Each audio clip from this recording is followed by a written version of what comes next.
Adóptame, y tu hijo vivirá. El milagro bajo la lluvia. La ciudad parecía contener la respiración bajo un aguacero que caía sin permiso, barriendo el brillo de los letreros y devolviendo a todo su tono original. Elena Duarte, traje grafito impecable y un reloj que marcaba reuniones como si fueran latidos, salió del restaurante más caro con la misma sensación de vacío con la que había entrado.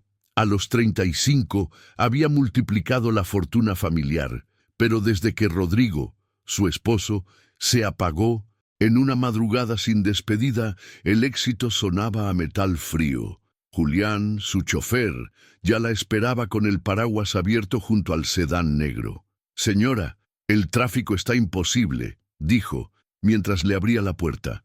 Elena asintió, pero no subió. Algo en la noche la detuvo, un instante alargado, un murmullo debajo de la lluvia. De las sombras, una niña de unos 10 años apareció sosteniendo con ambas manos un pan húmedo, como si temiera que el cielo también se lo arrebatara. Su ropa estaba empapada, sus zapatillas chorreaban, y aún así su mirada era un faro manso.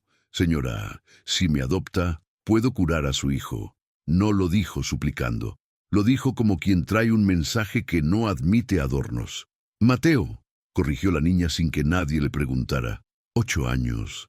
Llora por las noches porque le duelen las piernas, y usted le canta bajito esa canción de las estrellas que bailan.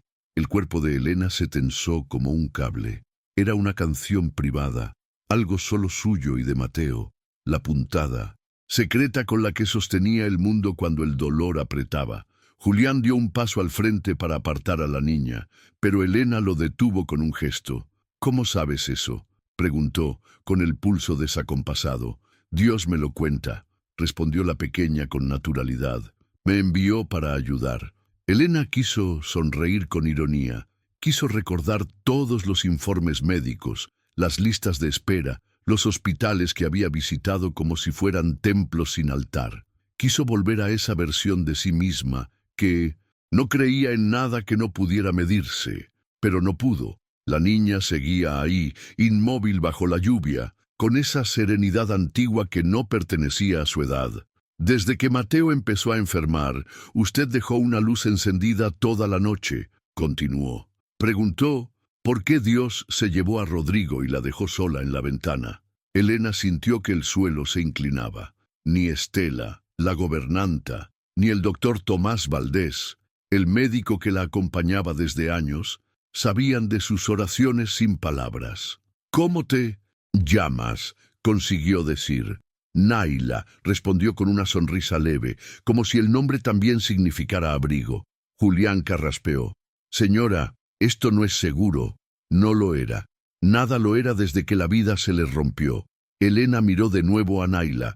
Había algo en su manera de habitar el frío, de mirar sin retar, de hablar sin exagerar, que desmontaba los mecanismos de defensa más sofisticados. «¿Dónde vives?», preguntó. «En ningún lugar fijo», contestó. «Donde me dejan dormir». Llovía con más fuerza. En algún sitio, un trueno cortó la escena en dos. Elena pensó en Mateo doblado sobre sí mismo cuando el dolor lo tomaba de sorpresa. Pensó en las manos pequeñas que se aferraban a la sábana, pensó en las promesas que uno hace a un hijo y en lo que está dispuesta a perder para cumplirlas. «Sube», dijo por fin. Julián abrió la puerta sin ocultar la incomodidad. Naila subió como quien conoce el destino de antemano. El trayecto hasta la mansión se volvió un túnel de vidrio. Las luces de la ciudad pasaban en líneas líquidas y por primera vez en mucho tiempo Elena se permitió mirar a alguien sin la armadura puesta. «¿Tienes hambre?», preguntó. «Siempre», dijo Naila como si hablara del clima. «Pero tranquila, me acostumbré». «¿Por qué nosotros?», insistió Elena. La niña giró el rostro y la sostuvo con la mirada. «Porque usted tiene el corazón suficientemente grande para creer, aunque le dé miedo».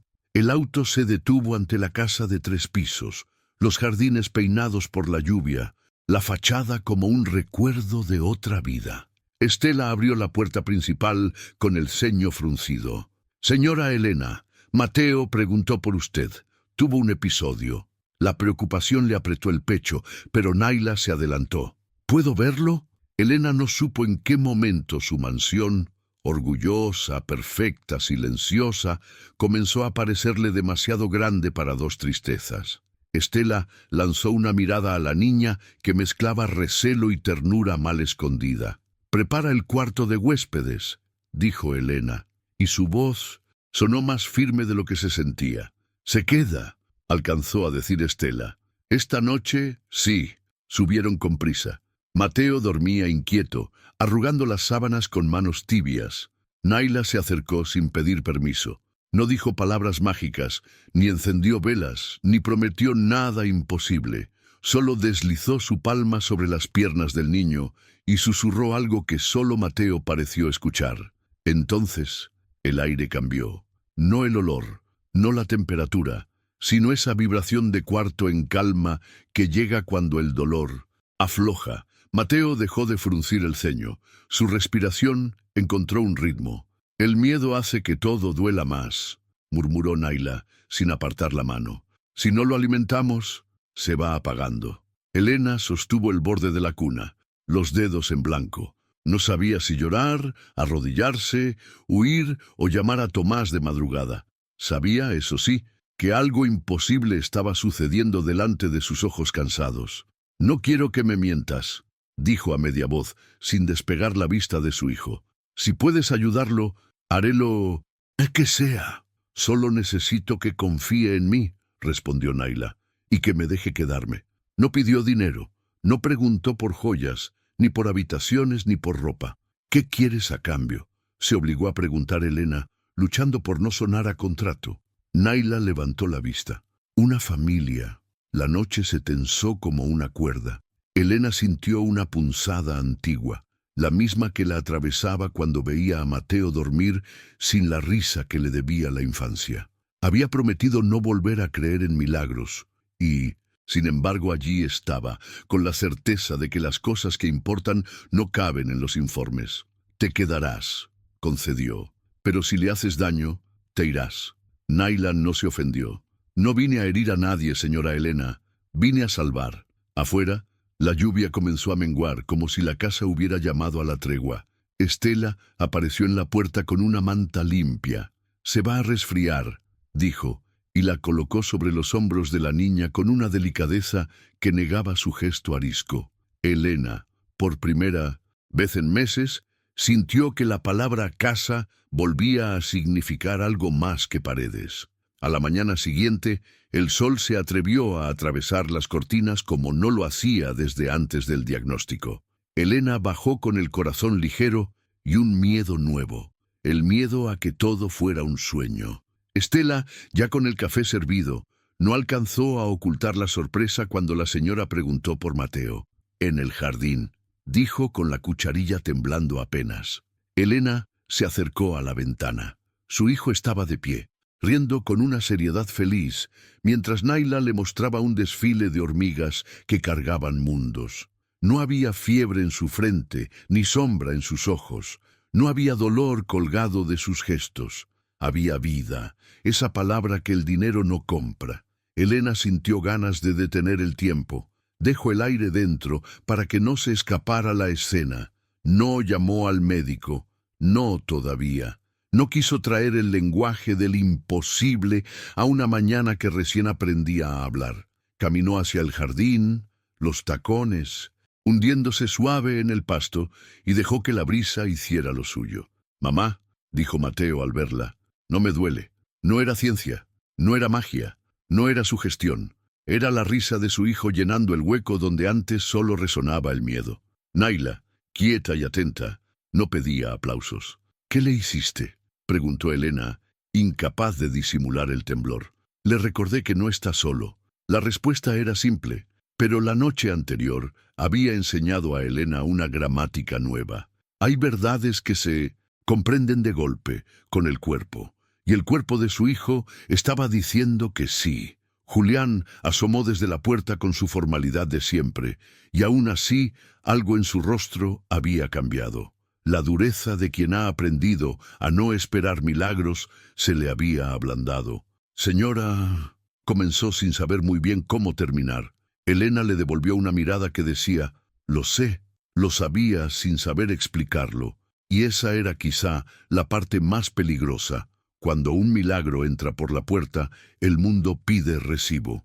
Había doctores, tías opinantes, hermanos desconfiados, vecinos con hambre de historias, leyes que no se escribieron pensando en niñas que tocan y curan. Pero también había una promesa clavada en el centro de su pecho. Mientras esa niña estuviera bajo su techo, no la dejaría desamparada. Si hubiera sido Elena bajo la lluvia, ¿la habrías llevado a casa? Escribe creo si seguirías escuchando a Naila y comparte este inicio con alguien que necesite esperanza. Elena pidió silencio con un gesto y, por primera vez en meses, dejó que la mañana hiciera ruido sola. El canto tímido de los pájaros, el chasquido del pasto húmedo bajo los pasos de Mateo, el hilo de risa que a ella le llegaba como si fuera oxígeno.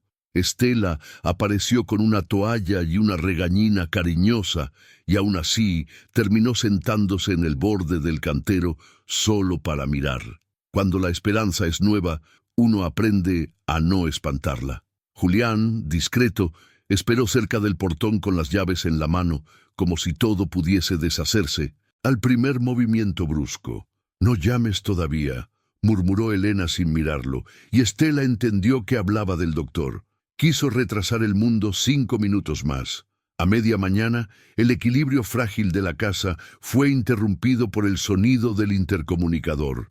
«El doctor Valdés ya está aquí», anunció Julián. Elena asintió. No podía seguir estirando el milagro sin someterlo a la razón. Tomás entró con su maletín de cuero y esa mezcla de firmeza y delicadeza con la que había acompañado la enfermedad desde el primer día. «Buenos días, Mateo», dijo, agachándose a su altura. «¿Cómo te sientes hoy?»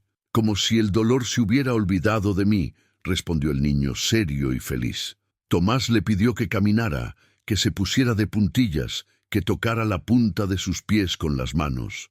Revisó reflejos, revisó temperatura, tomó notas, respiraba por la nariz como cuando algo no encaja en su mapa. «Esto es», comenzó, y no terminó la frase.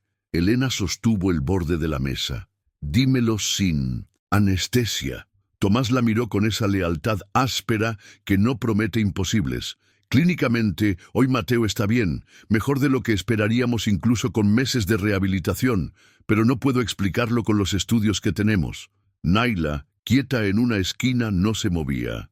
«¿Quién es ella?», preguntó Tomás por fin, sin hostilidad, solo con esa necesidad urgente de ubicar las cosas en un lugar. «Se llama Naila, y anoche estuvo con Mateo». Tomás la saludó con una inclinación de cabeza. «Gracias por cuidar a mi paciente». Naila sostuvo la mirada sin adornos. «No lo cuidé yo, lo dejó de cuidar el miedo». Elena notó cómo la frase golpeaba la pared más dura de Tomás. «Haré nuevos exámenes», dijo él. «Hoy, si es posible». Elena asintió. «Pero antes», añadió Tomás, tomándose un segundo, «quiero que me cuentes qué pasó anoche». La narración fue sencilla. Lluvia. Una niña que sabe lo que nadie sabe. Una mano pequeña sobre unas piernas pequeñas. Un susurro que no parecía ni orden ni oración. «La ciencia siempre se hace cargo de lo que puede medir», concedió Tomás. «El resto, todavía no. Igual necesito protocolos, Elena. No por capricho, por Mateo». Ella entendía. Había vivido lo suficiente para saber que el corazón y los datos no pelean, se corrigen. Cuando Tomás se fue a tramitar los estudios, Estela llevó a Mateo a la cocina a preparar galletas para celebrar sin asustar a la suerte. Elena encontró a Naila en la biblioteca, sentada en el piso con un libro abierto de 1200, cuentos y un vaso de leche intacto. «¿Por qué no comes?», preguntó con una dulzura que no se permitía con casi nadie. «Después», dijo Naila. «Primero necesito pedirle algo». Elena sintió que la frase había estado esperándola desde anoche. «Pídemelo». La niña cerró el libro y lo sostuvo contra el pecho como si fuera una almohada. «Quiero quedarme. No solo hoy. Quiero que usted sea mi familia». No hubo pausa para negociar el lenguaje. No pidió habitación con vista. No preguntó por colegios. Pidió raíz. El cuerpo de Elena reaccionó antes que sus argumentos. Recordó la madrugada de la muerte de Rodrigo, la silla de la ventana, la ciudad apagándose por dentro, la certeza de haber envejecido en una hora. Recordó también el ánimo extraño de la mañana, esa paz que entra sin pedir permiso y le acomoda a uno el alma como si la viera torcerse desde afuera. ¿Por qué yo, Naila? La niña la miró como se mira el borde del mar cuando uno está por entrar, porque no me vio como un problema, me vio como una respuesta. Elena hubiera querido una hoja de ruta legal, un manual clínico, una firma con testigos. En su lugar, solo tenía la risa de su hijo en el jardín y esa frase que no dejaba de arderle, una respuesta. El timbre del celular quebró la escena. Elena, soy Tomás. Conseguí una resonancia para mañana a primera hora. También haré panel completo y electromiografía. Quiero cubrir todo.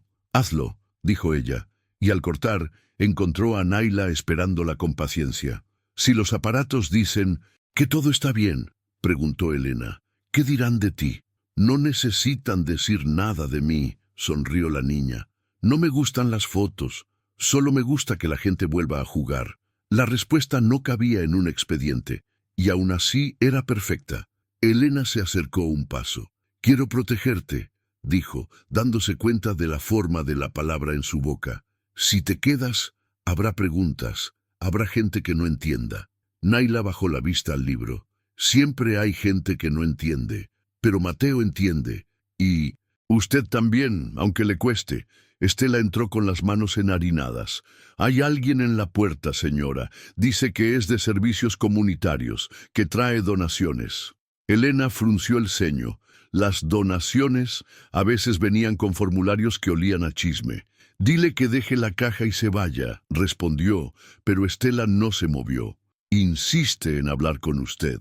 Elena bajó al vestíbulo con esa mezcla de cortesía y escudo que los ricos aprenden pronto. La mujer de la puerta se presentó con credencial y sonrisa amable. María Paula Medina, asistente social. Estamos mapeando familias con menores en situación de vulnerabilidad en la zona y... Elena entendió entre líneas. Alguien había visto a Naila. Alguien ya estaba organizando la historia en su propia versión. Aquí todos estamos bien. Gracias. Aún así, me gustaría hacer un relevamiento breve. 10 minutos. Otro día, cortó Elena, y cerró con la amabilidad más firme que tenía a mano. Cuando regresó a la biblioteca, Naila había cambiado de libro. ¿Quién era?, preguntó con voz de tarde. Alguien que cree ayudar preguntando demasiado. No está equivocada, dijo Naila. Hay preguntas que ayudan. Elena se sentó a su lado, por primera vez en el piso, por primera vez a su altura.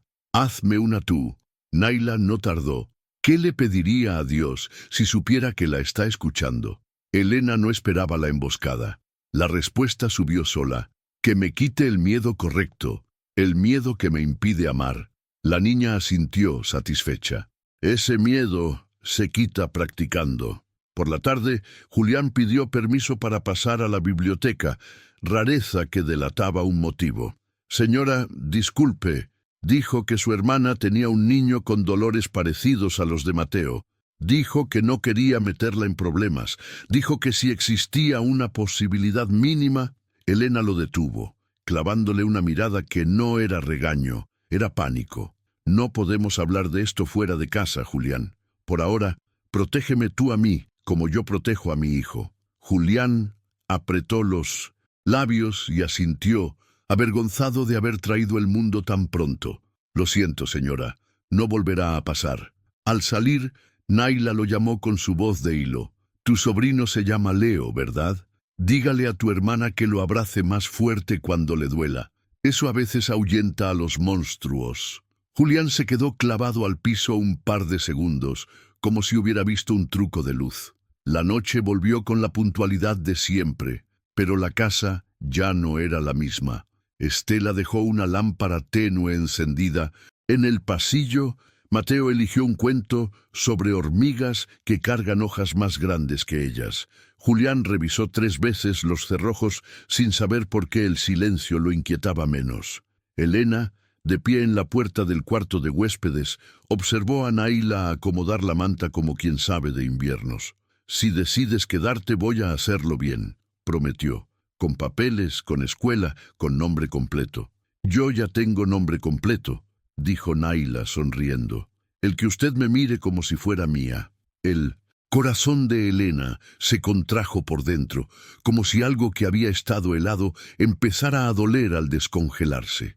Antes de apagar la luz, la niña dijo casi en secreto: «Mañana van a querer medirnos». «Está bien, pero no deje que el miedo escriba los resultados». Elena asintió, sin saber si le hablaba a ella o a la ciencia. Dormir fue distinto. No hubo ventana, no hubo interrogatorio silencioso al cielo. Hubo, por primera vez en meses, la sensación de que alguien vigilaba por ella mientras ella descansaba. A la mañana, la ciudad madrugó con una claridad que parecía prestada. Tomás llamó temprano para confirmar la resonancia. Julián ya tenía el auto encendido. Estela envió un tupper con galletas por si la esperanza tiene hambre en la sala de espera. Camino al hospital, Elena miró a Naila por el retrovisor. La niña sonreía al vidrio como si la ciudad le estuviera contando un secreto. «¿De qué te ríes?», preguntó. «De que hoy el sol está practicando quedarse», dijo Naila, y nadie en el Besidosto autoconsideró extraño entenderla. «¿Seguirías a Elena hasta el hospital y querrías ver lo que revelan los estudios? Escribe «sigo» para continuar y cuéntame qué te haría dudar más, la ciencia sin respuesta o un milagro frente a tus ojos. Compartir este capítulo ayuda a que más gente llegue a la parte 3. El hospital olía a desinfectante y prisa. En la sala de resonancias, las paredes parecían escuchar más que las personas. Tomás recibió a Elena con una palmada breve en el hombro y a Mateo con un guiño que había aprendido a usar cuando la ciencia necesitaba volverse amable. «Es rápido, campeón», prometió. Elena miró a Naila. La niña observaba la máquina como si fuera un animal dormido al que no convenía despertar de golpe. Cuando Mateo entró, Elena sintió ese impulso antiguo de meterse al tubo en su lugar, de ser ella quien absorbiera el pinchazo, el ruido, el miedo. No lo hizo. Se quedó afuera, con Naila a su lado, ambas con los dedos entrelazados sin darse cuenta. Los estudios fluyeron: resonancia, electromiografía, paneles de sangre. Tomás coordinaba con precisión de relojero. Mateo salió con el cabello ligeramente electrizado y esa sonrisa posanestesia que a Elena le recordó que su hijo seguía siendo un niño antes que un caso clínico. «Todo bien por ahora», dijo Tomás. «Los valores preliminares son normales». «¿Normales cómo?», insistió Elena. «Normales como si el cuerpo hubiera olvidado el camino del dolor», respondió él, sin metáforas de más. En el consultorio, mientras imprimían reportes, Tomás se volvió hacia Naila con sutileza calculada. «¿Puedo tomarte los signos vitales, pequeña?». Naila lo dejó acercarse. El estetoscopio buscó ritmos que no encajaran. Pulso sorprendentemente lento para su edad. Temperatura levemente por debajo del promedio. Tomás frunció el ceño que usaba para los misterios.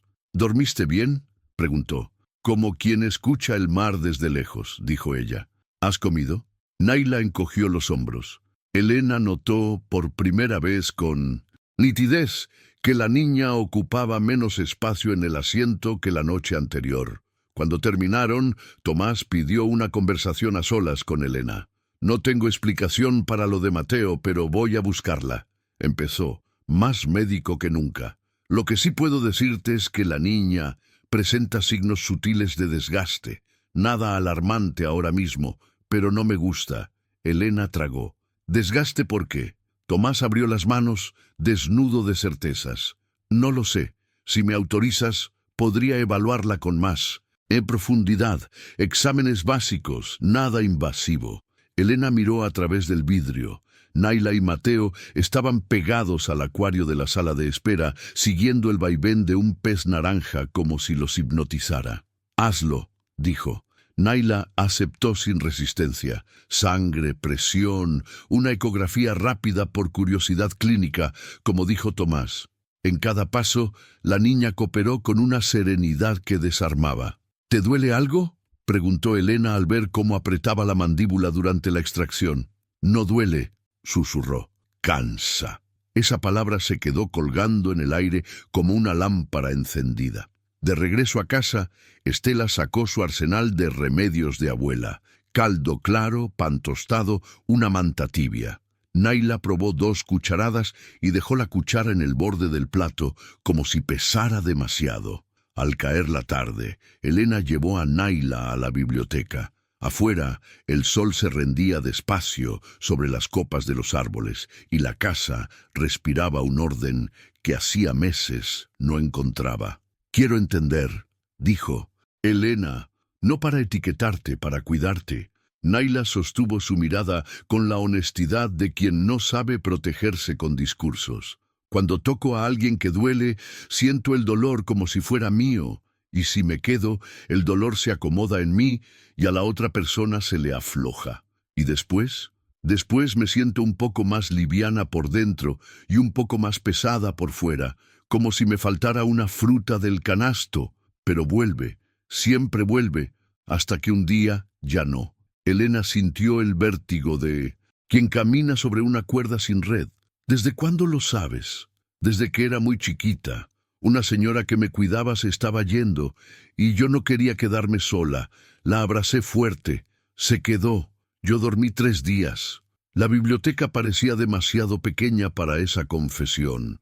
Elena se sentó a su lado, ya sin esa distancia profiláctica con la que se preservan los adultos que han perdido mucho. «No voy a permitir que te apagues por nosotros», prometió, y se sorprendió de lo natural que le salía la palabra nosotros. «No me apago», sonrió Naila mínima. «Me reparto». El corazón de Elena crujió de un modo que no sabía que podía crujir. No era culpa. No era miedo a la condena social, era amor en estado de alarma. Cenaron temprano. Mateo, agotado por el hospital, se quedó dormido con la misma canción de las estrellas que bailan.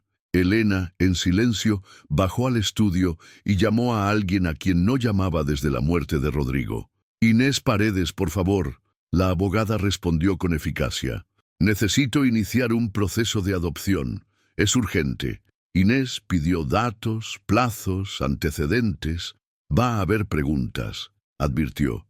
«Estoy lista para todas», mintió Elena a medias.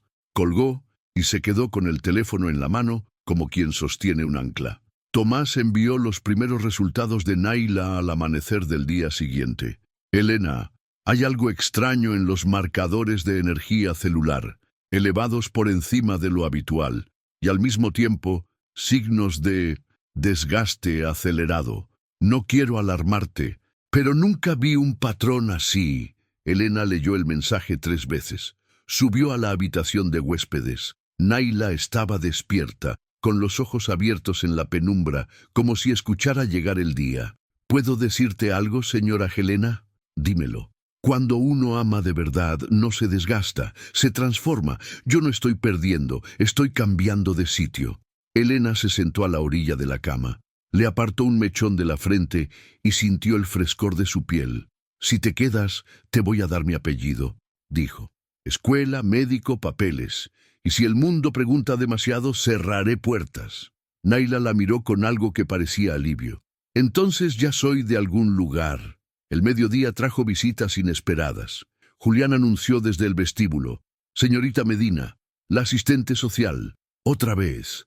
Elena respiró hondo. Inés le había advertido: cuando una historia inexplicable entra en una casa, el Estado se asoma a las ventanas. Abrió la puerta con modales de cristal. María Paula sonrió sin dientes. «Solo 10 minutos. No quiero entrometerme, quiero prevenir». Elena dudó. Miró a Naila, que había bajado con Mateo de la mano. La niña dio un paso al frente como si llevara toda la vida presentándose ante gente que traía formularios. Hola, dijo con su voz más simple. Soy Naila. La asistente social parpadeó, desarmada por esa normalidad. Mucho gusto. La conversación fue corta. Preguntas de protocolo, respuestas pulcras. Al despedirse, María Paula miró a Elena con un dejo de advertencia blanda. Si la niña se queda, vamos a necesitar ver papeles. Los tendrá, aseguró Elena.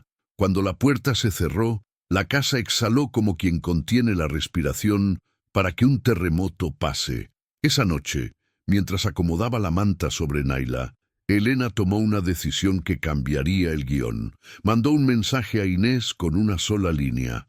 Acelera todo. Y otro a Tomás. Si hay que internarla para cuidarla, la interno. Pero no permitas que nadie la convierta en un fenómeno. Luego, sin luz, se quedó escuchando la respiración de la niña hasta que el miedo volvió a su tamaño de perro pequeño. Si supieras que cada abrazo ayuda a tu hijo, pero le quita un poco de vida a quien lo da, ¿seguirías adelante con la adopción? Escribe parte 4, si quieres que continúe con la llegada del hermano desconfiado, el primer choque legal y el diagnóstico que nadie quiere escuchar. Compartir este episodio ayuda a que más gente llegue a la siguiente parte. Rafael Duarte llegó sin anunciarse, con ese perfume caro que siempre parecía intentar tapar algo más viejo. La necesidad de tener razón. Estela abrió la puerta con reserva. Elena apareció detrás, sosteniendo una taza que no necesitaba. «Hermana, tenemos que hablar», dijo él, atravesando el vestíbulo como quien entra en un despacho y no en una casa. Vio a Naila en la escalera, a medio paso, con Mateo aferrado a su mano, y entornó los ojos. «¿Es ella? Ella tiene nombre», respondió Elena sin subir el tono. «Naila». Rafael soltó una risa, corta, esa que afila el aire. La niña milagrosa. Ahora diriges un santuario. No era odio lo que traía, era miedo disfrazado de sensatez. Elena lo invitó al estudio. Julián, desde el pasillo, se quedó inmóvil como un soldado discreto. «Los análisis de Mateo salieron bien», comenzó Elena. «Tomás está evaluando a Naila con cuidado». «¿Cuidado?», replicó Rafael, apoyando las manos en el escritorio como si fuera suyo. «Cuidado es impedir que una menor juegue a ser curandera en tu casa. Cuidado es llamar a bienestar de menores antes de que esto termine en un escándalo». Elena sostuvo la mirada, sintiendo el antiguo temblor que siempre había aprendido a ocultar frente a su hermano. Bienestar ya tocó la puerta. Se llama María Paula. Inés lleva el proceso de adopción. Rafael perdió la compostura un segundo. «¿Adopción? ¿Te volviste loca?». La palabra cayó entre ellos como un vaso estrellándose. Elena respiró por la nariz. «Llamé a Inés el mismo día que Naila durmió aquí. No voy a permitir que vuelva a vagar por la ciudad». Rafael caminó por la alfombra, midiendo el terreno. «No entiendes. Te van a destrozar. Los medios, los inversores, la junta. La viuda Duarte adopta a una niña que cura al hijo para capitalizar la tragedia. ¿Te suena el titular?». Elena sintió la punzada exacta de la vergüenza prestada y la apartó. «No me importa el titular, me importa Mateo y me importa ella». Rafael la miró con una mezcla feroz de cariño torcido y pánico. «Me importa que tú no termines arrestada por explotación infantil». «Nadie explota a nadie aquí», cortó Elena. «Si vas a quedarte, te pido respeto. Si vas a destruir esto, la puerta está ahí». En el marco de la puerta asomó Inés Paredes, impecable, con un portafolio vivo de subrayadores. «Perdón, Elena, vine en cuanto pude». Saludó con un gesto breve a Rafael, como quien identifica el tipo de obstáculo. «Ya presenté la solicitud de guarda preadoptiva. Es legal, formal y urgente. También solicité una medida de protección para que ninguna institución retire a Naila del domicilio sin audiencia». Rafael sonrió sin humor. «¿Y cree, doctora, que un juez va a bendecir un teatro de milagros?». Inés inclinó la cabeza, filosa. «Los jueces no bendicen, ponderan». Y aquí ponderarán el interés superior de la niña. Tiene techo, cuidado, escolaridad garantizada y acompañamiento médico. Es más de lo que tenía ayer. El teléfono de Elena vibró con el nombre de Tomás. Puso altavoz. Elena, tengo algo que explicar y prefiero que lo oigan. Su voz traía cansancio de laboratorio. Consulté a un investigador en bioenergética clínica. Sé que suena raro. No hablo de misticismo. Hablo de fenómenos de transferencia de energía medibles en biomarcadores.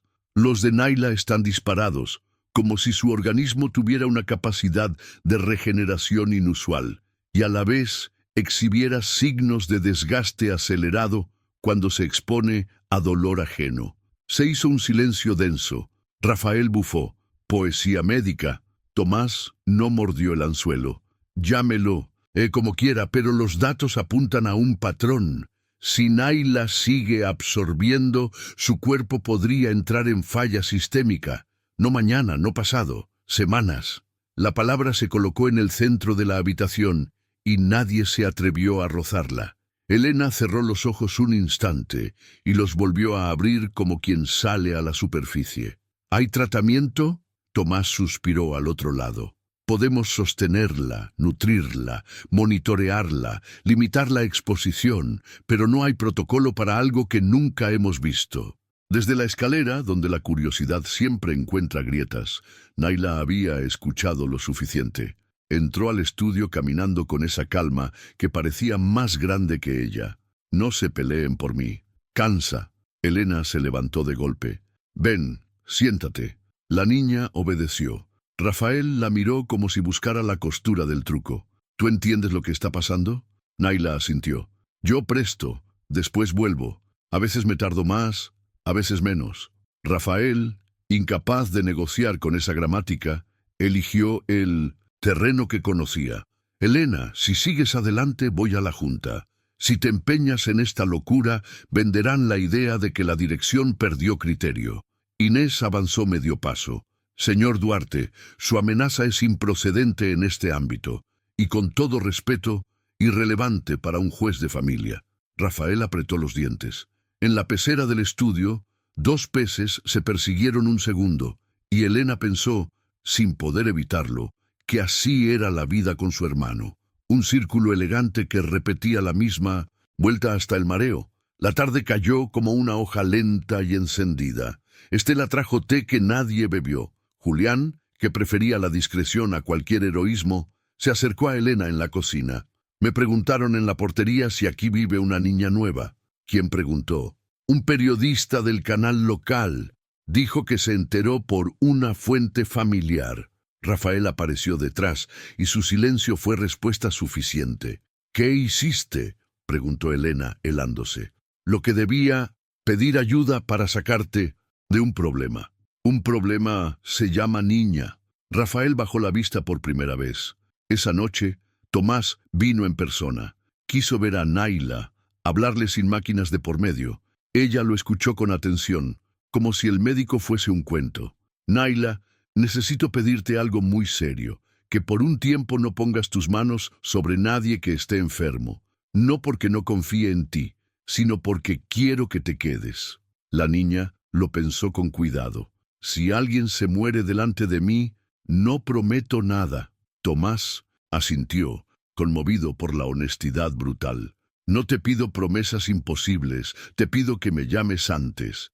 Lo intento, dijo ella, y en su intento había una humildad antigua. Cuando se fueron las voces de adulto y quedaron las de la casa, los pasos de Estela, el cerrojo de Julián, la respiración de Mateo desde el cuarto, Elena llevó a Naila al jardín. El cielo no tenía nubes.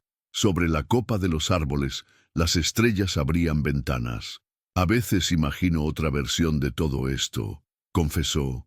Elena, una donde Rodrigo no se fue, donde Mateo juega fútbol sin pensar en el dolor, donde tú apareces igual y te quedas igual, pero nadie te mira como una rareza. Naila levantó la cara al cielo. Esa versión existe, es la que se inventa cuando uno decide. Si usted decide que esta es su casa y yo decido que esta es mi familia, ya hicimos mitad del milagro. Elena sonrió de lado. ¿Y la otra mitad? La hace el tiempo. Al día siguiente, a primera hora, Inés avisó. María Paula solicitó formalmente una visita con entrevista privada a la menor. Quieren determinar si hay indicios de sobreexigencia emocional. Elena aceptó, porque huir no era opción. Preparó la sala como se prepara el corazón antes de una noticia. María Paula llegó con una carpeta que olía a reglamento. Sonrió de modo sincero. No vengo a quitarles nada, vengo a asegurarme de que todo esté en orden. Pidió hablar con Naila a solas. Elena dudó un segundo, pero la niña le apretó la mano. Está bien. Se sentaron. En la biblioteca. La asistente social no sacó inmediatamente el cuestionario. Primero mostró una foto de sus hijos. Para que me veas como persona. Naila la miró de modo que desarma. Hablaron 20 minutos. Risas cortas, alguna pausa larga. Cuando salieron, María Paula tenía la expresión de alguien que acaba de sostener algo frágil. La niña entiende, dijo. Tal vez demasiado. Voy a recomendar suspensión de cualquier intervención por ahora y acompañamiento psicológico. También continuar con el proceso legal de guarda, pero miró a Elena. Voy a pedir una evaluación médica integral externa, si su médico no tiene objeciones. Tomás, que había llegado para esa hora, se cuadró. Yo acompaño. Rafael, desde un rincón, no perdió su oportunidad. ¿Ven? Incluso la asistente social. Inés le lanzó una mirada cansada. Incluso la asistente social está encontrando un camino donde usted solo ve pared. María Paula cerró la carpeta. Hoy no haré ningún informe hostil. Solo vigilaré. Antes de irse, se inclinó hacia Naila. Si te sientes mal, me llamas. No para sacarte, para cuidarte mejor. La niña asintió, y en su gesto había un pacto silencioso entre dos mujeres que entienden de sostener mundos. Esa tarde, Mateo y Naila construyeron un fuerte con sábanas entre dos sillones. Elena los observó a través del tejido liviano, viendo sombras moverse como si fuera teatro. Por un instante, la casa dejó de ser campo de batalla y volvió a ser casa. Entonces, llegó el mensaje que nadie quiere leer. Tomás envió el último informe con lenguaje quirúrgico y una frase que se saltaba los eufemismos. Progresión compatible con desgaste vital acelerado. Pronóstico reservado en semanas si persiste el contexto de exposición. Elena se lo guardó en el bolsillo, literal, como si así pudiera evitar que entrara. Cuando la noche cayó del todo, Elena subió a arropar a Naila. La niña abrió los ojos con ese sueño ligero de los que vivieron a la intemperie. ¿Qué necesitas que te prometa?, preguntó Elena sin rodeos. Naila sonrió, y la sonrisa tenía algo de niña y algo de mujer que ya entendió demasiadas cosas. Prométeme que pase lo que pase, no le vas a enseñar a Mateo a tener miedo. Elena tragó el nudo como se tragan los juramentos, sin agua. Te lo prometo. Si tu hermano te amenaza con destruir tu vida por proteger a una niña, igual firmarías la adopción. Escribe, parte 5. Si quieres que siga con la orden judicial que se acerca, el cerco mediático y la decisión que pondrá a todos a prueba. Comparte este capítulo con quien necesite creer que todavía existen familias que se eligen. Sí, puedo. A partir de ahora, enviaré partes más cortas. Aquí está. La abogada Inés llamó al anochecer. El juzgado admitió la guarda preadoptiva, pero la trabajadora social pidió una revisión urgente. Podrían firmar una orden mañana, dijo. Elena miró a Naila y a Mateo construyendo un fuerte de sábanas en la sala. Por primera vez, la casa parecía una casa. Rafael, con el celular en la mano, susurró que la prensa ya olía la historia. Si corres, te hundes, advirtió Inés. Si te quedas, tendrás que abrir la puerta y sostener la mirada. Esa noche, Elena escribió una sola línea en un papel. Somos familia. Lo pegó en la puerta del cuarto de huéspedes. Naila lo leyó y sonrió, cansada pero en paz. Al amanecer, Julio encendió el auto por costumbre. Elena le pidió que lo apagara. Hoy no huimos. Tocaron el timbre. 2 coches oficiales frente al portón. Mateo apretó la mano de Naila. ¿Te vas?, preguntó. No hoy, respondió ella, y la casa contuvo el aliento mientras Elena caminaba hacia la entrada con el expediente de adopción en una mano y la promesa en la otra. María Paula llegó con 2 policías y un médico. Visita de verificación, dijo, mostrando la carpeta. Elena respiró hondo y abrió la casa. En la sala, Mateo no soltaba a Naila. El médico revisó al niño. Estable, sin dolor. Después miró a Naila. Pulso lento, palidez, cansancio extremo. Anotó. Rafael, cruzado de brazos, susurró. Esto no va a terminar bien.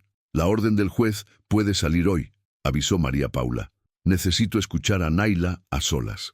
La niña asintió y antes de entrar a la biblioteca, tocó el hombro de Mateo.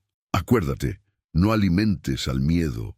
La puerta se cerró. Pasaron 5 minutos que parecieron 1 hora. Cuando se abrió, María Paula traía otra cara. La niña entiende más de lo que dice el expediente. Recomendaré que permanezca aquí, con monitoreo médico y pausa total de intervenciones.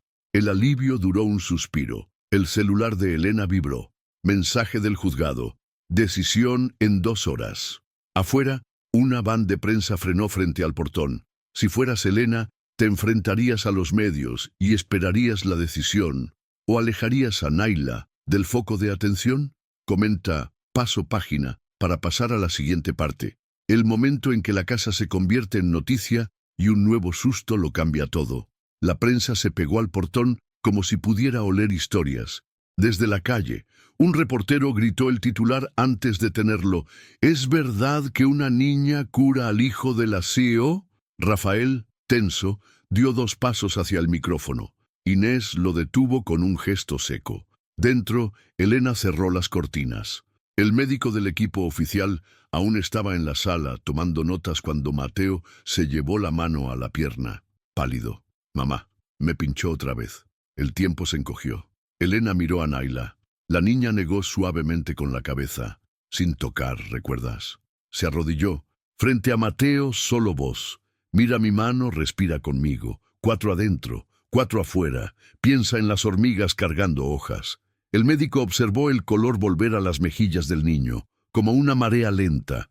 Anotó algo que no aprendió en la facultad. Disminuye el dolor con guía verbal, sin contacto. El celular de Elena vibró. El juez adelanta la decisión. Audiencia virtual en 30 minutos. Afuera, una cámara se elevó en un dron. Adentro, Estela bajó persianas como si cerrara párpados. Elena besó la frente de Mateo y apretó la mano de Naila. No vamos a huir. En la pantalla, el enlace de la audiencia esperaba como una puerta entreabierta. ¿Entramos juntos a esa audiencia? Escribe «Sigo» para ver el veredicto del juez y el giro que pondrá a prueba a todos. La jueza Vargas apareció en la pantalla con voz clara y pocas palabras. Escuchó a Inés, miró los reportes de Tomás, pidió a María Paula su evaluación y detuvo a Rafael cuando intentó aportar contexto con titulares. Interés superior de la menor, repitió 2 veces, como martillo. Fallo provisional. Naila permanecerá con Elena bajo guarda preadoptiva por 30 días, con monitoreo médico semanal, acompañamiento psicológico y restricción estricta de intervenciones físicas sobre terceros. Orden de confidencialidad y perímetro de prensa. Multa para quien difunda la identidad de la niña. Si hay episodio agudo, llamen emergencias. Nada de heroísmos. Cerró la jueza, y la videollamada se cortó como un hilo. El alivio duró lo que tarda un dron en bajar. En el portón, un reportero ya mostraba en directo la fachada pixelada de la casa. En el mismo segundo, Mateo apretó la pierna, blanco. Otra vez, susurró.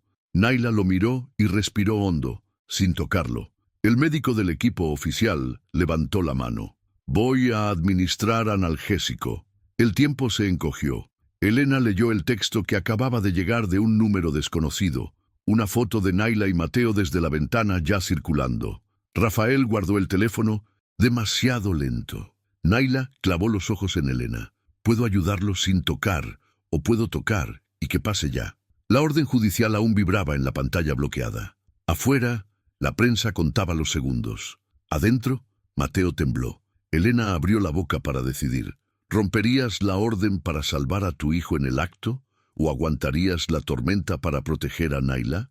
Escribe «Sigo» para ver la elección de Elena y el impacto inmediato. Elena eligió al hijo. Hazlo. Naila se arrodilló, sin teatro. Solo urgencia. Puso la mano tibia sobre la pierna de Mateo y habló bajito. No te voy a dejar solo. El médico oficial, ya con el analgésico listo, quedó suspendido en mitad del gesto. En menos de un minuto, el temblor del niño cedió. El color volvió como amanecer y la respiración se acomodó. Tomás, en videollamada, soltó el aire que no sabía que retenía. Signos estables. Mateo, ¿cómo te sientes? Como si el dolor se hubiera olvidado de mí otra vez, respondió el niño, sorprendido de su propia calma. La sala quedó en silencio. La notificación de la orden judicial latía en la pantalla. María Paula, pálida, miró a Elena. La jueza dijo, nada de heroísmos, pero esto fue una emergencia, lo documentaré como tal. Rafael chasqueó la lengua, impotente. Afuera, el dron se alejó. Adentro, Estela cerró las últimas persianas. Tomás habló firme. Traslado no indicado. Reposo, hidratación, observación. Y Naila, sin más contactos hoy. La niña asintió, agotada, con esa media sonrisa que pedía cama. Elena besó a Mateo y luego a Naila en la frente. No era victoria, era respiro. Sabía que habría consecuencias. Encendió el modo silencio del teléfono y dejó que la casa, por un rato, volviera a ser casa. ¿Quieres ver el impacto inmediato de romper la orden y la jugada legal de Inés para blindarlas? Escribe «Sigo» para continuar. Inés se movió como cirujana. En 10 minutos envió al juzgado un incidente de aclaración pidiendo que constara la excepción por emergencia médica inminente.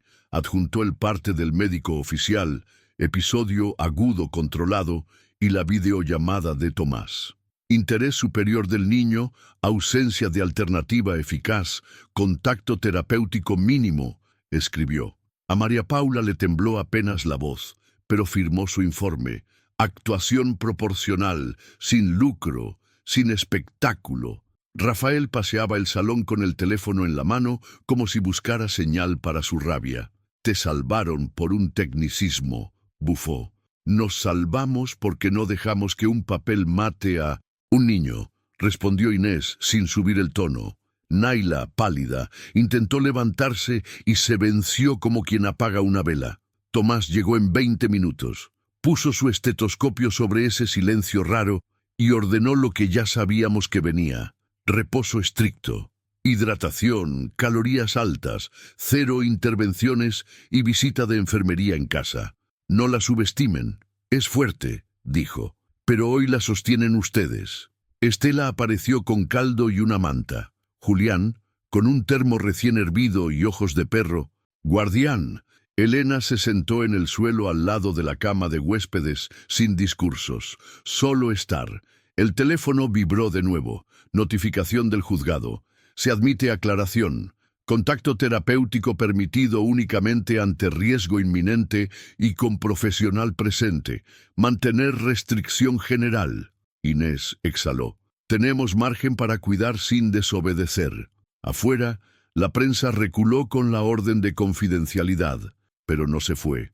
Una madre se había bajado de una van con un niño flaco en brazos. No, gritó titulares. Gritó una súplica. Por favor, 1 minuto, solo 1 minuto con la niña. Elena miró a Naila dormida. Escuchó a Mateo respirar en la habitación contigua y entendió el nuevo tipo de asedio. No cámaras, sino dolor. Se paró, enderezó la espalda y caminó hacia el portón. ¿Abrirías esa puerta sabiendo que salvar a uno puede quebrar a Naila? Escribe «Sigo» para ver la decisión de Elena frente a la madre de la van y el próximo giro legal y humano. Elena no abrió el portón frente a las Cámaras. Abrió el garaje. La mujer de Labán entró apretando a su hijo como quien protege un fósforo encendido bajo la lluvia. «Soy Camila, hermana de Julián. Es Leo», dijo con vergüenza y esperanza mezcladas. Inés puso el cuerpo entre la prensa y la entrada. María Paula asintió. Solo evaluación, sin contacto. Tomás apareció en videollamada y guió una revisión simple. Fiebre moderada, dolor en las piernas, respiración entrecortada por el pánico. Desde el pasillo, Naila, pálida, habló sin acercarse. «Leo, mírame desde ahí, respira conmigo. 4 adentro, 4 afuera, piensa en hormigas fuertes». El llanto aflojó, el pulso se acomodó un poco. No era milagro, era calma. «Ambulancia y laboratorio hoy», ordenó Tomás. «Aquí no habrá intervenciones». Camila lloró en silencio y besó la mano de Elena. «Gracias por no cerrar». Al despedirse por el garaje, el dron buscó ángulos. Inés alzó la orden de confidencialidad como un escudo. Adentro, Elena encontró a Naila apoyada en la pared, más liviana por dentro, más pesada por fuera. «No toqué», dijo la niña, como si se excusara. «Lo sé», respondió Elena. «Y aún así te cansaste». El teléfono vibró. Nueva notificación del juzgado. Audiencia final en 72 horas. 3 días para blindar una familia. 3 días con la prensa rondando y un cuerpo pequeño que pedía tiempo. Seguimos con las 72 horas decisivas, la jugada legal de Inés, la presión de Rafael y el último gesto de Naila antes de la audiencia. Escribe «Sigo», la cuenta regresiva. De 72 horas empezó como un metrónomo. Inés armó un dossier quirúrgico, informes de Tomás, evaluación de María Paula, fotos simples de vida cotidiana, Mateo y Naila leyendo, Estela sirviendo sopa. 0 épica, solo hogar. Pidió además una ampliación de confidencialidad y un protocolo claro. Sin contacto, salvo emergencia con profesional presente. Tomás firmó. Estabilidad del niño desde la medida cautelar. Fatiga en la menor en descenso con reposo y nutrición. María Paula, sobria. Vínculo. Seguro. La niña pide pertenencia, no exhibición. Rafael presionó con el fantasma de la junta y los titulares, pero a mitad de la segunda noche se quedó frente a la puerta del cuarto de huéspedes, mirando a Naila dormir con la mano de Mateo encima como un ancla. Guardó el teléfono. No llamó a nadie. «No voy a ser yo quien rompa esto», dijo, más para sí que para Elena. Naila, más pálida pero atenta, pidió papel y marcadores. Escribió para la jueza en letras grandes. «No quiero ser milagro, quiero ser familia». Debajo dibujó hormigas cargando una hoja 3 veces su tamaño. «Así somos, si no alimentamos el miedo», explicó. Mateo añadió. «Yo duermo mejor cuando ella está». La víspera, la prensa volvió con historias de santos y estafas. Inés salió al portón con el documento de confidencialidad como escudo. «Hablen de políticas públicas, no de niños», dijo, y cerró. Por dentro, Elena ensayó una frase ante el espejo y la cambió por otra más honesta. «Señoría, yo no puedo explicar la ciencia. Sí puedo sostener una casa». La mañana de la audiencia, el timbre partió el silencio. Un sobre sin remitente, una vieja foto de Naila en un hogar de paso, con un rótulo cruel escrito a mano. «Caso problemático». Rafael lo leyó, respiró hondo y lo rompió en 4. Que el pasado no sea excusa para negarle futuro. Elena tomó la mano de Naila. «Pase lo que pase, ya decidimos ser casa». La niña asintió, con esa calma que no cabe en su edad. El link de la videollamada parpadeó en la pantalla. Si quieres el resultado final, la audiencia y la decisión que lo cambia todo. Comparte este capítulo con alguien que necesite creer que la familia también es una elección. La jueza Vargas apareció puntual en la pantalla.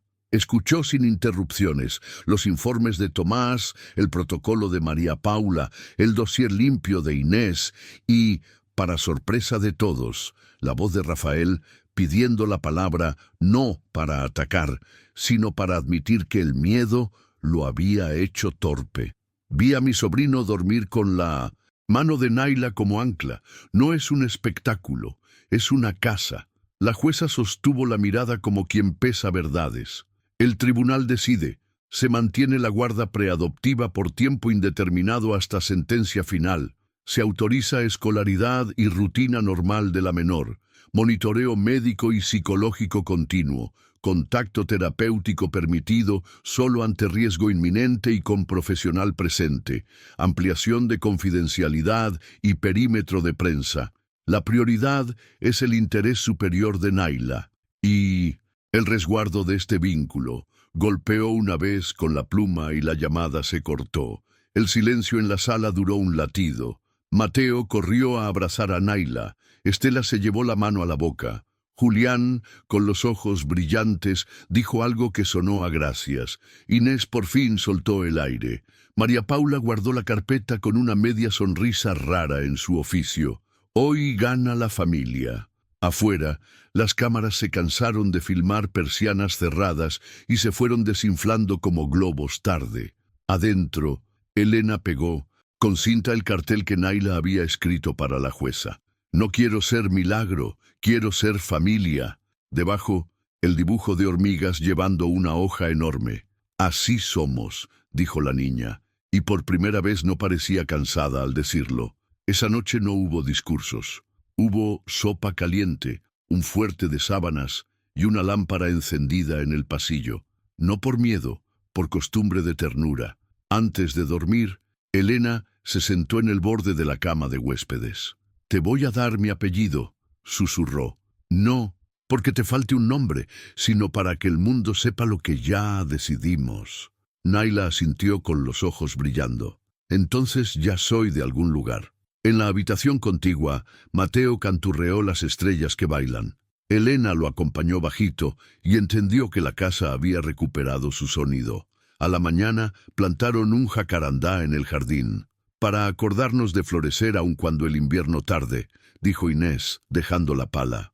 Rafael tomó una foto y la guardó en su bolsillo, no en la nube. Elena miró a Naila y a Mateo, y el miedo correcto se le deshizo en las manos como sal. No podía explicar la ciencia, podía sostener una casa, y a veces, pensó, eso basta para que lo inexplicable aprenda nuestro idioma. Si esta historia te tocó, escribe «Somos familia» en los comentarios, comparte con alguien que precise de esperanza y diga desde dónde nos estás viendo. Pasaron semanas y la casa aprendió su nuevo idioma, el del desayuno sin prisa, el del uniforme planchado de Naila, el del control médico de los jueves y las tareas pegadas con imanes en la heladera. El jacarandá del jardín empezó a dar brotes tímidos, y cada vez que el viento los movía, Mateo decía que eran aplausos chiquitos. Elena firmó más papeles que en cualquier fusión, pero ninguno pesó tanto como ver a Naila escribir su apellido nuevo en la primera hoja del cuaderno. Rafael dejó de hablar en titulares y empezó a llegar con pan caliente. Inés pasaba a veces solo para regar. María Paula, al cumplir su visita, cerró la carpeta con una sonrisa mínima y profesional. Tomás, sin épica, celebraba los números que se quedaban donde debían. Una noche tocaron el timbre. Una vecina con los ojos desbordados pidió un milagro. Elena no abrió promesas, abrió el auto. «Al hospital», dijo. «Aquí acompañamos, no arriesgamos». Naila, del asiento trasero, respiró con la mujer como había enseñado a Mateo. 4 adentro, 4 afuera. No hubo manos encendidas ni cámaras. Hubo camino y calma. Al volver, Mateo dormía. Estela había dejado sopa, y Julián revisaba por costumbre el cerrojo. La casa no era santuario ni laboratorio, era hogar. Y eso, descubrieron, también cura. El miedo siguió llamando de vez en cuando, pero ya no se quedaba a cenar. Cuando asomaba por la ventana, Elena señalaba el cartel pegado junto a las llaves. «No quiero ser milagro, quiero ser familia». Entonces encendían la lámpara del pasillo, no por miedo, por ternura. Cantaban bajito las estrellas que bailan y dejaban que la noche hiciera su trabajo, coser. Algunos días el jacarandá parecía quieto, Otros crecía a los saltos como los niños. Así aprendieron que los milagros más difíciles no hacen ruido. Se llaman rutina, nombre propio y alguien que te espera. Si esta historia te conmovió, escribe "Somos familia" en los comentarios. Dale me gusta, compártela con quien necesite esperanza y dinos desde dónde nos ves. Tu apoyo ayuda a que este canal llegue a más personas y a mantener vivas historias como esta.